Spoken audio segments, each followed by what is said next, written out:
Et là où ça devient vraiment vicieux, le jeûne intermittent, regardez bien, le plus gros piège est ici. Pourquoi? Virginie, elle va jeûner. Comment elle va se sentir en jeûnant? Elle va avoir un regain d'énergie. Bienvenue dans cette nouvelle vidéo. On va parler aujourd'hui du jeûne intermittent et de pourquoi c'est un répit à court terme et pourquoi il peut poser des problèmes à long terme. Si c'est la première fois que vous tombez sur ma chaîne, bienvenue, je m'appelle Jérémy, je suis naturopathe depuis quelques années maintenant et je suis spécialisé dans la santé du foie. Dans cette vidéo, on va parler du jeûne intermittent. Alors évidemment, cette vidéo est une prise de position de ma part, hein. Nous avons tous des positions, mais ce qui est important, c'est qu'est-ce que nous avons à dire pour justifier ces positions.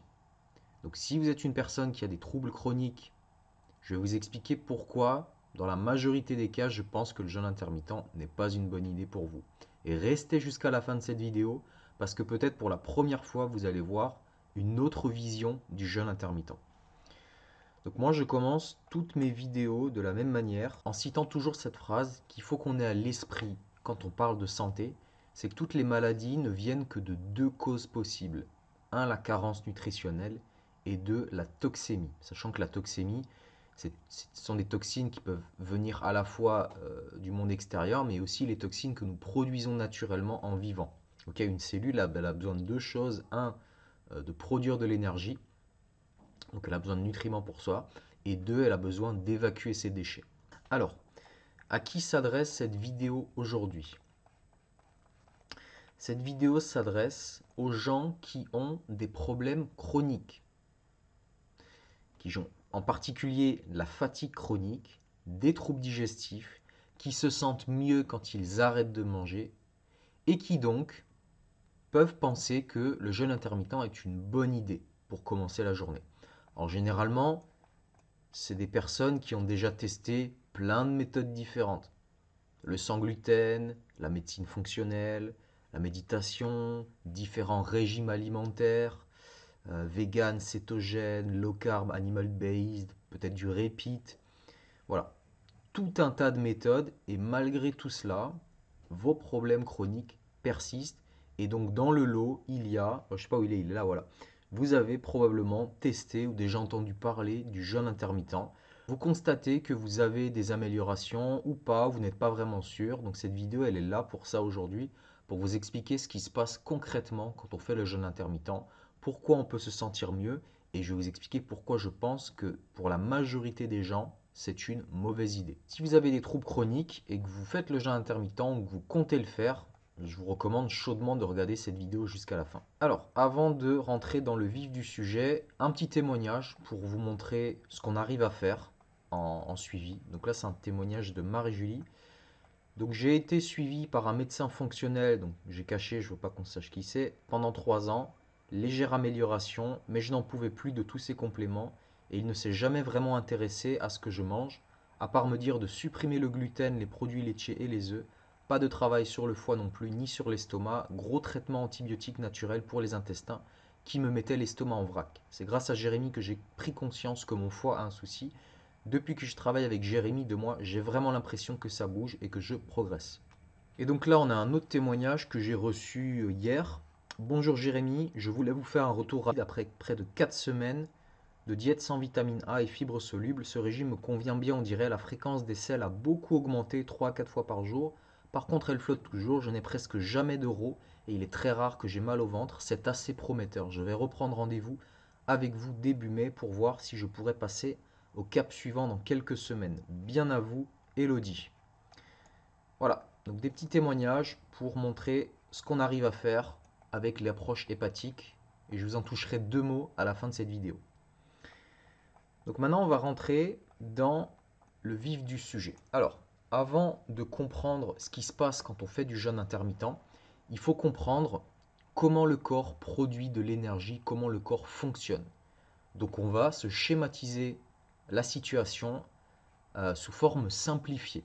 Alors, on va s'imaginer les choses de cette façon. Le corps doit être alimenté en permanence en énergie pour vivre. Pour produire cette énergie, le corps va utiliser un carburant. Il y a deux sources possibles pour ce carburant. Soit ce carburant lui vient de l'extérieur, c'est ce qu'on a représenté par ce réseau général, hein, on peut le représenter comme un réseau d'électricité. Donc soit vous êtes alimenté par le réseau général qui vient de l'extérieur, soit votre carburant, vous allez le chercher à l'intérieur de vous, c'est-à-dire dans vos réserves. Donc là, le carburant intérieur, il est symbolisé par un groupe électrogène, qu'on pourrait appeler groupe de secours. Ok? Donc c'est ce que j'ai noté ici, dans ces bulles-là. Donc le carburant extérieur, le réseau général, il vient des aliments que nous mangeons tous les jours. Dans les aliments que nous mangeons, il y a les nutriments. Les nutriments, ce sont le carburant pour que notre corps puisse produire de l'énergie. Voilà. Ensuite, nous avons le carburant intérieur. C'est-à-dire qu'à l'intérieur de notre corps, nous avons des nutriments en réserve. Nous avons des nutriments dans nos tissus adipeux, donc dans nos réserves de graisse.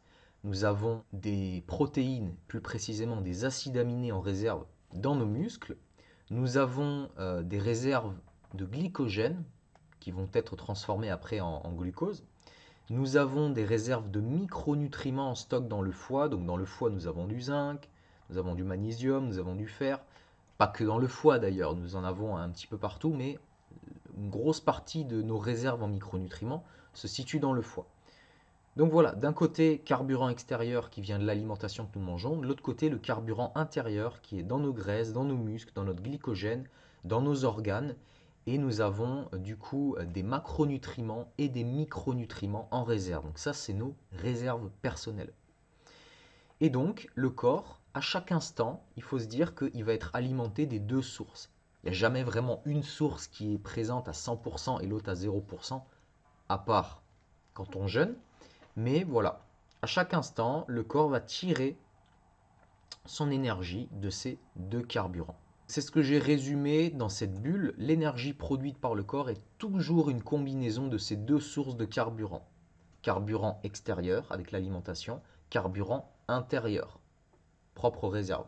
La proportion de chaque source varie en fonction de plusieurs facteurs, métabolisme individuel, heure de repas, dépenses énergétiques par exemple. Après un repas, vous avez mangé une grosse assiette, eh bien la quasi-totalité de votre énergie va être produite avec le carburant extérieur, parce que vous venez de manger. Donc j'ai mis un exemple, par exemple 90% de votre énergie va être fabriquée à partir des aliments que vous venez de manger après un repas. Et il y a peut-être 10% qui va être fabriqué à partir de notre carburant intérieur. À 5 heures du matin, quand on est à la fin de sa nuit de sommeil, ben là c'est l'inverse. On a, par exemple, c'est un exemple que j'ai donné, 90% de notre énergie. D'ailleurs, j'aurais dû le mettre en, rouge. Là, j'ai fait une erreur. Vous voyez, c'est du live. Donc voilà, à 5 heures du matin, quand on dort, la majorité de l'énergie provient de nos réserves, puisque ça fait plusieurs heures que nous n'avons pas mangé. Et il y a par exemple 10% qui peut provenir encore des restes du repas du soir. Voilà. Donc, il faut vraiment comprendre comme ça. C'est comme si on avait une maison et à chaque instant, on a une partie de l'électricité qui vient du réseau général et on a une partie qui vient du groupe électrogène. Ça, c'est important de le comprendre. Ceci étant dit, nous allons maintenant nous attarder sur la notion de carburant intérieur. Qu'est-ce qui se passe quand le corps doit compter sur ses propres réserves? Donc quand le corps n'est plus suffisamment alimenté en carburant extérieur, c'est-à-dire quand nous passons trop de temps sans manger, il déclenche la production d'énergie à partir du carburant intérieur. Donc vous faites un repas, 2 heures après le repas, vous fonctionnez à plein pot sur les nutriments de votre repas. Alors c'est pas quelque chose qui se fait instantanément, il y a toujours des processus d'anticipation dans le corps, parce qu'évidemment, on ne produit pas de l'énergie à partir des aliments qu'on vient de manger, ils doivent passer par le système digestif, il y a toute une anticipation qui se fait, et donc plus on est proche d'un repas, moins le corps se sert de ses propres réserves, c'est ça qu'il faut retenir. Donc quand le corps n'est plus suffisamment alimenté, il déclenche la production d'énergie à partir du carburant intérieur. Donc quand on passe assez de temps sans manger, il y a deux niveaux d'activation qui vont se faire, même si ce n'est pas tout à fait vrai, mais pour simplifier les choses, on va garder cette explication. Le premier niveau d'activation, c'est ce qu'on appelle la glycogénolyse. Donc c'est l'utilisation du glycogène, donc c'est le sucre qui est en stock dans les muscles, dans le foie, dans les réserves. Et donc il va déclencher la production d'énergie, de glucose avec les réserves de glycogène. Premier niveau d'activation. Quand vraiment on passe beaucoup de temps sans manger, là il va y avoir un deuxième niveau d'activation qui est la néoglucogénèse. Donc la néoglucogénèse, c'est la production d'énergie par le foie, tout simplement par catabolisation des tissus. Hein, le corps peut tout utiliser pour produire de l'énergie, il peut utiliser des graisses, il peut utiliser des acides aminés, il peut vraiment tout utiliser. Donc la glycogénolyse, c'est les réserves de sucre qui sont déjà prêtes sous forme de glycogène, et la néoglucogénèse, c'est vraiment quand on commence à utiliser les tissus du corps pour produire de l'énergie. Donc, ce qu'il faut bien comprendre, c'est que pour que le corps puisse aller chercher et transformer le glycogène et les tissus, comme le muscle ou le tissu adipeux, et les convertir en énergie, il ne peut pas le faire comme ça. Il a besoin de messagers chimiques pour le faire. Et ces messagers chimiques, ce sont les hormones de stress, le cortisol, l'adrénaline, la noradrénaline. L'activation de ces hormones de stress est faible quand il s'agit de la glycogénolyse, c'est-à-dire quand il s'agit uniquement de toucher au glycogène. Par contre, l'activation va être forte. Il va y avoir beaucoup de sécrétion d'hormones de stress quand il va s'agir de la néoglucogénèse. Donc, ce qu'il faut bien comprendre quand on jeûne, c'est que plus on jeûne pendant longtemps, plus le corps va faire du catabolisme. Et le catabolisme, il faut expliquer avec des mots très simples ce que c'est qu'on va détruire ses propres tissus pour produire de l'énergie. C'est comme si vous étiez à la maison, vous avez plus de bois pour vous chauffer, vous commencez à brûler vos livres, vous cassez vos chaises, vous prenez votre canapé et vous le mettez en morceaux et vous le mettez dans votre poêle à bois pour vous chauffer. C'est ça le catabolisme. Alors évidemment, on ne va pas rentrer dans le détail de ce qui se passe pendant un jeûne long. Évidemment, pendant un jeûne long, le corps ralentit son métabolisme, il réduit sa demande en acides aminés pour éviter d'attaquer les muscles. Donc évidemment, quand on fait des jeûnes longs, ce n'est pas le sujet de la vidéo, mais il y a des processus d'adaptation. Là, c'est juste, il faut comprendre le mécanisme général. Quand on fait de la néoglucogénèse, on est en train de cataboliser ses propres tissus. Voilà, ça c'est extrêmement clair. Après, quel niveau de catabolisation, ça, voilà, ça demande de rentrer dans plus de détails et on ne le fera pas dans cette vidéo. Donc voilà, je vous ai récapitulé ça avec un schéma. Donc quand on arrête de compter sur l'alimentation extérieure, quand on jeûne depuis trop longtemps, le groupe électrogène se met en marche. Le corps sécrète des hormones de stress, symbolisées par ce plus. Donc ça, c'est plus de cortisol, plus d'adrénaline, plus de noradrénaline. Et donc ces hormones de stress vont aller réduire le tissu adipeux, vont aller cataboliser les muscles, vont aller cataboliser le glycogène et vont également aller pomper les réserves de micronutriments, d'accord, de zinc, de magnésium, de fer, etc. Pourquoi? Parce que pour produire de l'énergie, pour continuer à vivre, le corps a besoin à chaque instant de micronutriments. Donc ça, c'est le catabolisme. Activation du groupe électrogène, sécrétion d'hormones de stress, et on va aller taper dans toutes nos réserves nutritionnelles. Voilà. Donc maintenant, une autre chose très importante qu'il faut comprendre, c'est que l'activation de ces hormones de stress va avoir des effets physiologiques dans le corps. Quand on produit du cortisol, de l'adrénaline, de la noradrénaline, nous allons nous sentir plus concentrés, plus en éveil. Nous allons avoir l'appétit coupé. On va se sentir léger et on va sentir une énergie constante comme un coup de fouet. Or pourquoi cela? Cela peut s'expliquer par de la logique évolutionniste. Tout simplement, c'est un mode d'urgence qui dans le passé a permis à nos ancêtres de continuer à chasser, à trouver de la nourriture lorsqu'ils n'avaient pas à manger. Vous imaginez bien que si chaque fois que nos ancêtres n'avaient pas à manger pendant 5 heures ou 6 heures d'affilée, que leur métabolisme baissait, qu'ils étaient fatigués, ils avaient un brouillard mental, qu'ils étaient en hypoglycémie, etc., ils n'auraient jamais survécu.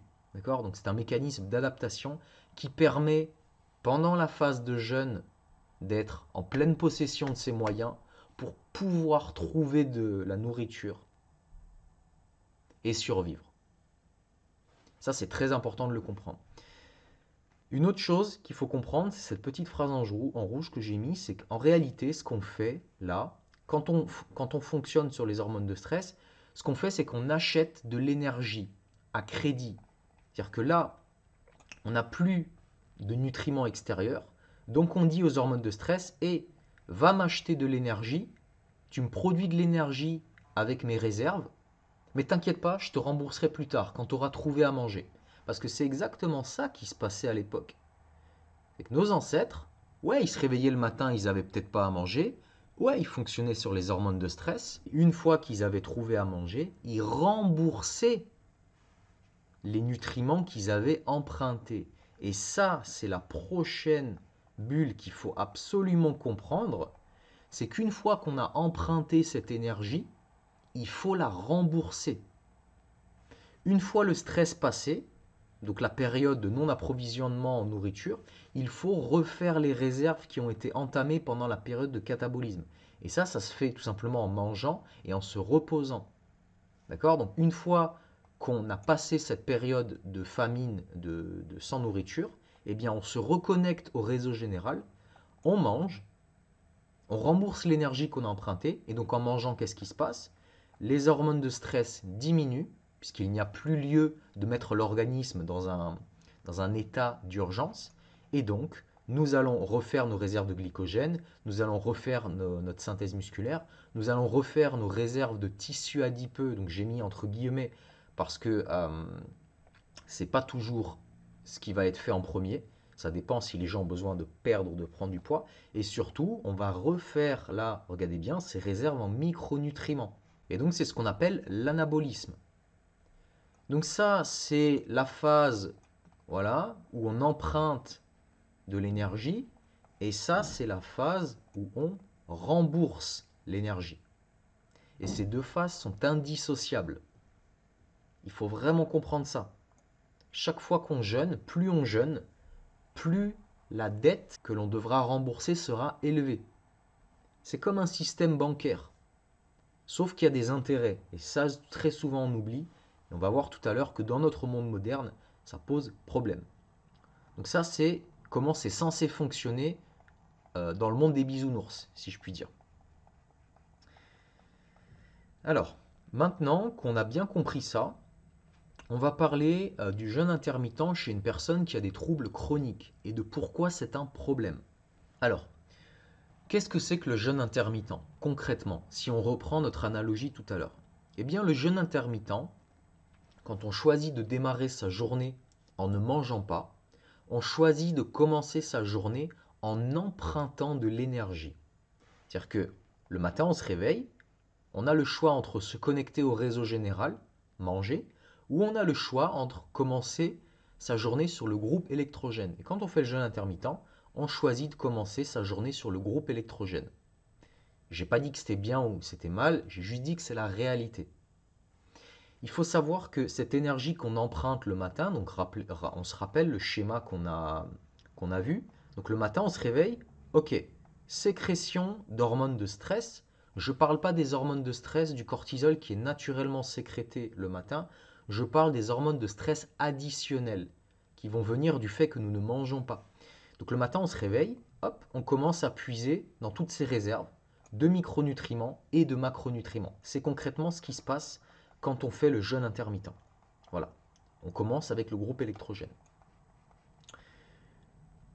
Maintenant, ce qu'il faut comprendre, c'est que une personne qui a une excellente vitalité, elle peut se permettre de commencer sa journée en tapant dans ses réserves. C'est l'exemple de Jean. Voilà, donc ça c'est Jean. Il est super en forme, il fait du sport 5 fois par semaine, il a un sommeil de plomb, il a un super transit, il a des super réserves en micronutriments, il a un bon taux de tissu adipeux, il a un bon taux de glycogène, voilà, toutes ses réserves sont au top.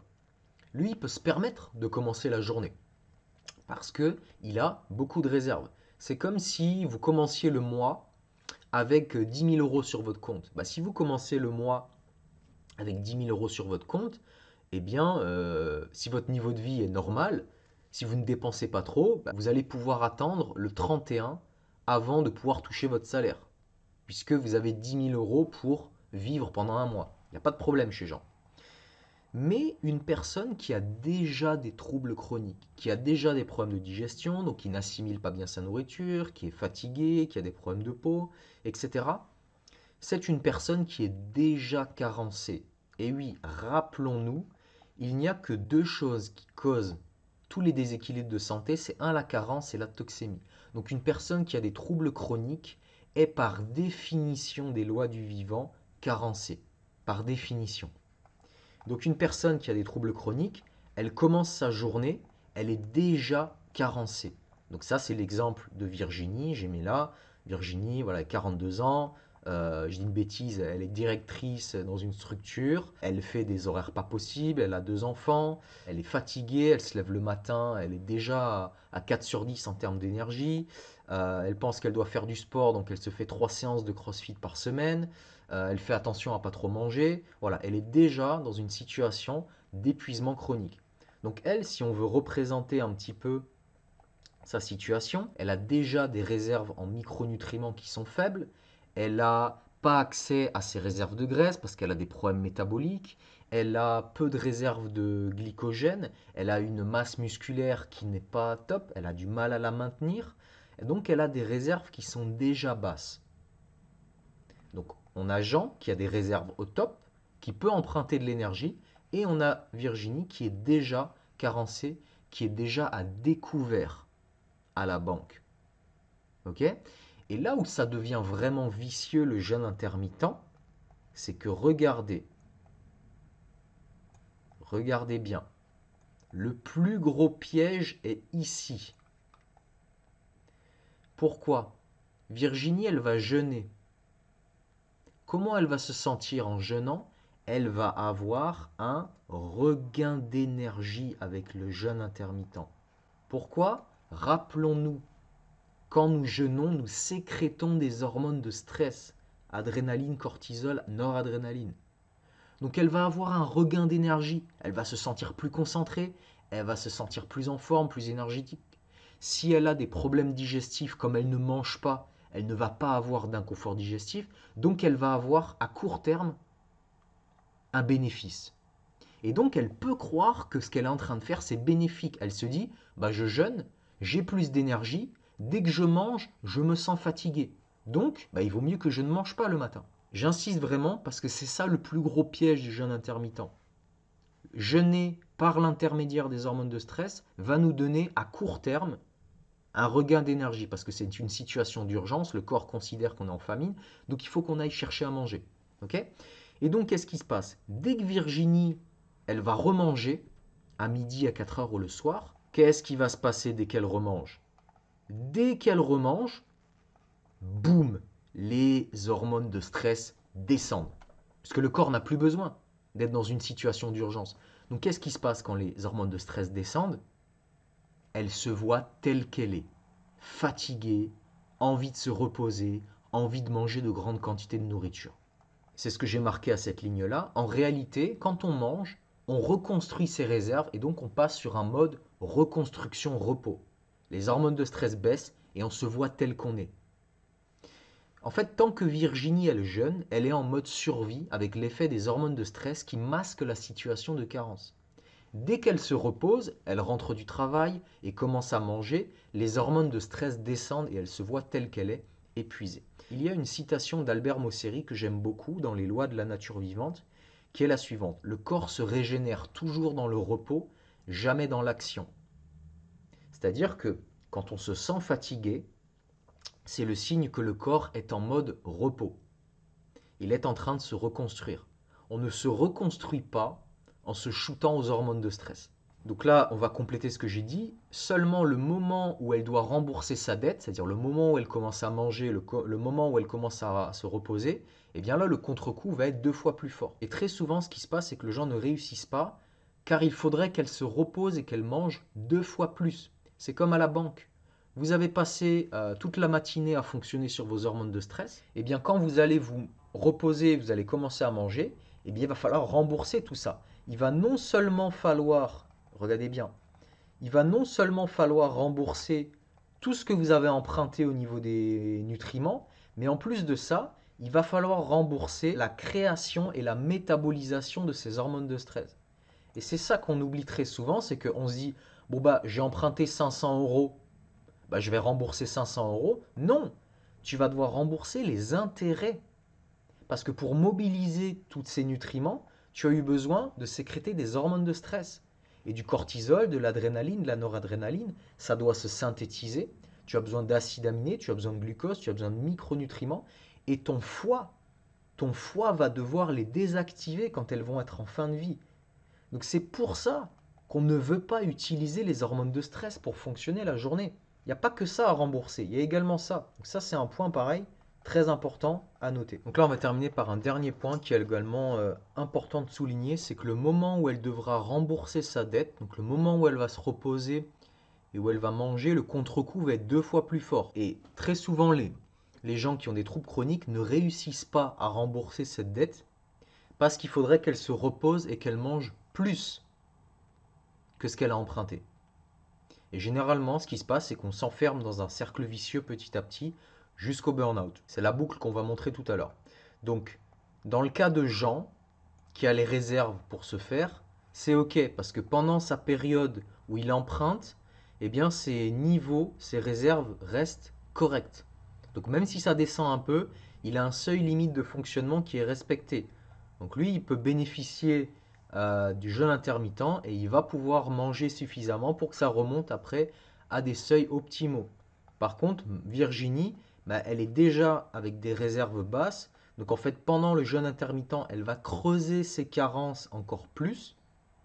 Et elle va d'autant plus les creuser qu'elle utilise le café. Donc vraiment, le combo jeûne intermittent plus café, c'est le pire des combos pour les personnes qui sont en épuisement. Parce que déjà, ils empruntent de l'énergie qu'ils n'ont pas. Mais en plus de ça, avec le café, ils en empruntent plus. C'est comme si vous étiez déjà endetté de 10 000 euros à la banque et pour votre mois, au lieu d'emprunter 1000 euros, bah, vous empruntez de nouveau 10 000. Vous allez vous, on va creuser encore plus vite le déficit. Et donc, Virginie, elle ne sent pas qu'elle est elle ne sent pas qu'elle est carencée puisque tout ça est masqué par les hormones de stress. Donc, elle se sent hyper bien. Et le problème, c'est que bah, elle va devoir passer à la caisse quand il faudra rembourser. Donc, généralement, voilà ce qui se passe dans la boucle de l'enfoncement. C'est qu'on fait le jeûne intermittent. On a un coup de fouet, c'est l'énergie qui vient des hormones de stress, c'est l'énergie qu'on emprunte. Le remboursement de cette énergie, il est mal fait parce que quand on rentre chez soi après le boulot, ben, on est complètement épuisé. Ceux qui sont vraiment addicts aux hormones de stress vont aller se faire des séances de sport pour reprendre un shoot d'hormones de stress. Puis généralement, voilà, on va pas manger suffisamment parce qu'il faudrait manger des très grosses quantités de nourriture. Il faudrait bien se reposer. Donc la nuit derrière, généralement, elle n'est pas très bonne. Donc on va mal rembourser cette énergie. Donc on va épuiser encore plus les réserves.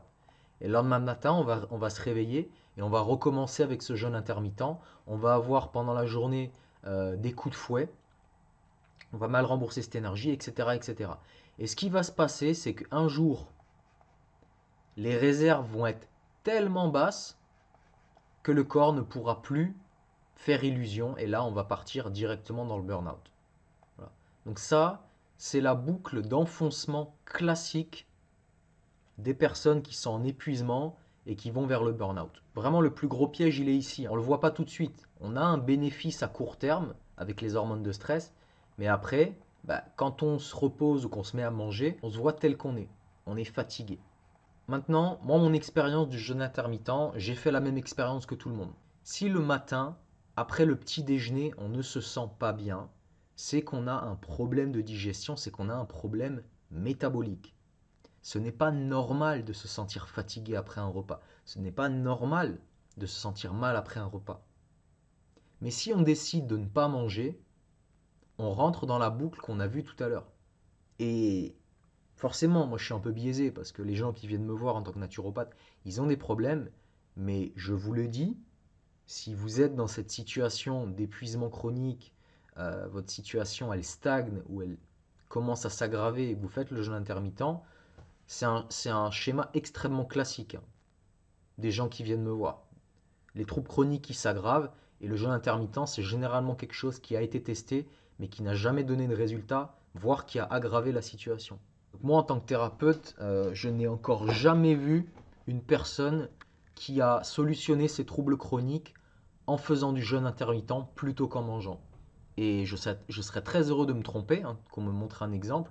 Mais pour l'instant, de tous les gens que j'ai pu avoir en accompagnement, j'en ai encore jamais vu. Je voudrais nuancer quand même mon propos, parce que moi j'ai interviewé René Biquel et Jean Hunziger, qui sont des enfin pas, pas les deux sont naturopathes, mais en tout cas ce sont des personnes chevronnées qui sont dans le milieu de la santé naturelle depuis longtemps, et ce sont des gens qui font le jeûne intermittent. D'accord? Donc je voudrais pas non plus qu'avec ces vidéos, on pense que je dis qu'il est impossible de faire le jeûne intermittent et d'être en bonne santé. Ce n'est pas ce que je dis. Je dis que quand on a des troubles chroniques de fatigue, de digestion, le jeûne intermittent aggrave plutôt la situation qu'il ne l'améliore. Par contre, une personne qui a les capacités pour encaisser ce stress à court terme et qui le rembourse bien derrière, il n'y a pas de souci. Mais si vous êtes en train de regarder cette vidéo, si vous avez des problèmes chroniques, si vous n'êtes pas satisfait de votre situation actuelle, c'est qu'à mon humble avis, vous ne faites probablement pas partie de ces personnes qui ont la vitalité suffisante pour encaisser ce stress. Une autre chose que j'aimerais dire aussi, c'est le lien entre le jeûne intermittent et la détoxification et la santé hépatique. Alors une phrase qu'on entend souvent dans le milieu de la santé naturelle, c'est que le matin, il faudrait jeûner pour prolonger la détoxification nocturne. Et ce qui, à mon sens, est une erreur gravissime. Puisque le foie, pour se détoxifier, il a besoin de micronutriments, il a besoin d'acides aminés, il a besoin de glucose. Donc si on démarre la journée en jeûnant, le foie va tout simplement baisser son métabolisme. Il doit déjà puiser dans ses propres réserves. En plus, il va cataboliser ses propres tissus. Il y a déjà une partie de son énergie qui va être utilisée pour produire du glucose. Donc, il aura moins d'énergie à consacrer à la détoxification. Donc, en réalité, quand on jeûne le matin, pour moi, c'est l'inverse qui se produit. En jeûnant le matin, on ralentit la détoxification hépatique. Il y a cette idée dans la naturopathie que manger, ça nous encrasse. Que le matin, il faudrait continuer à jeûner pour que les intestins puissent se nettoyer, mais c'est le foie l'organe de détoxification. Et le foie, comme n'importe quel organe, il a besoin de nutriments pour pouvoir fonctionner. Et nous sommes dans un monde où nous sommes de plus en plus stressés, nous sommes de plus en plus pollués. Nous avons besoin de plus de nutriments et de moins de poison. Nous n'avons pas besoin de plus de stress. Jeûner, quand on se force à jeûner, c'est un stress. Et si on n'a pas faim le matin, rappelons-nous de l'effet des hormones de stress. Ok? Les hormones de stress coupent l'appétit. Tout simplement car dans les situations d'urgence, ce n'est pas le moment de manger. Si vous faites sécréter des hormones de stress, le corps, dans sa tête, il est dans une situation d'urgence. Vous êtes en danger, il faut vous sortir de ce danger. Il y a des millions d'années, c'était le danger de la famine, donc il faut trouver de la nourriture. Donc on a l'appétit coupé, on a toutes nos fonctions cognitives qui s'améliorent. Et ça, c'est un truc qu'on entend très souvent. Les gens disent ouais, mais je me sens beaucoup plus concentré quand je mange pas le matin, c'est trop bien. Mais oui, tu carbures sur tes hormones de stress. Tu carbures sur tes hormones de stress. Et ça a un prix. Et tôt ou tard, il va falloir passer à la caisse. Donc c'est pas parce qu'on n'a pas faim le matin qu'on ne devrait pas manger. Et c'est là où il y a un gros travail d'éducation à faire, c'est qu'il y a écouter les signaux de son corps et il y a les comprendre. C'est deux choses différentes. C'est un débat qui est ouvert, hein, mais il y a des gens qui vont dire que s'ils n'ont pas faim le matin, que c'est normal. Moi je vous le dis, en ayant accompagné plusieurs centaines, je sais pas à combien je suis, hein, je pense pas que je dois être à 1000, mais je suis à plusieurs centaines, ça c'est évident, de personnes accompagnées. J'ai très rarement vu des gens qui n'ont pas faim le matin et qui ont une vitalité extraordinaire. L'appétit est un signe de vitalité. C'est ce qu'on nous apprend en naturopathie. L'appétit, c'est le signal du corps de nous apporter des nutriments pour faire carburer, pour faire fonctionner une machine à plein régime. La perte d'appétit est un signe qu'il y a quelque chose qui ne va pas. Ça, c'est le premier point. Et le deuxième point, c'est que si on se sent mal après le petit déjeuner, il peut y avoir plein de raisons à cela. Mais ce n'est pas la nourriture le problème. C'est peut-être notre foie, c'est peut-être notre digestion, c'est peut-être notre glycémie. Il peut y avoir plein de raisons. Mais il faut se rappeler une chose, c'est que le chemin le plus rapide vers la dégénérescence, c'est de ne pas manger. Le chemin le plus rapide vers la dégénérescence, c'est de ne pas manger. Et ça, il faut le retenir. Voilà. Donc pour moi, c'est une erreur gravissime de vouloir jeûner le matin pour se détoxifier. Au contraire, pour se détoxifier, nous avons besoin de nutriments. Et si on ne digère pas bien son petit déjeuner, c'est qu'il faut le revoir et c'est qu'il faut travailler sur d'autres problèmes sous-jacents. Si vous êtes arrivé à cet endroit de la vidéo, c'est que probablement vous avez des problèmes chroniques depuis longtemps.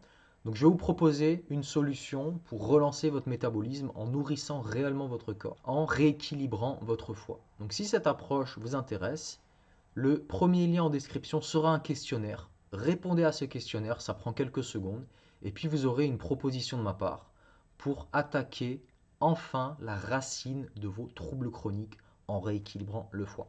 En attendant, si vous avez des questions, si vous avez aimé la vidéo, n'hésitez pas à liker la vidéo, à mettre vos questions en commentaire. Je réponds à tout le monde dans la mesure du possible. Et puis n'hésitez pas à mettre vos témoignages sur le jeûne intermittent. Merci d'avoir suivi la vidéo jusque-là et je vous dis à bientôt sur Vitali TV. Au revoir.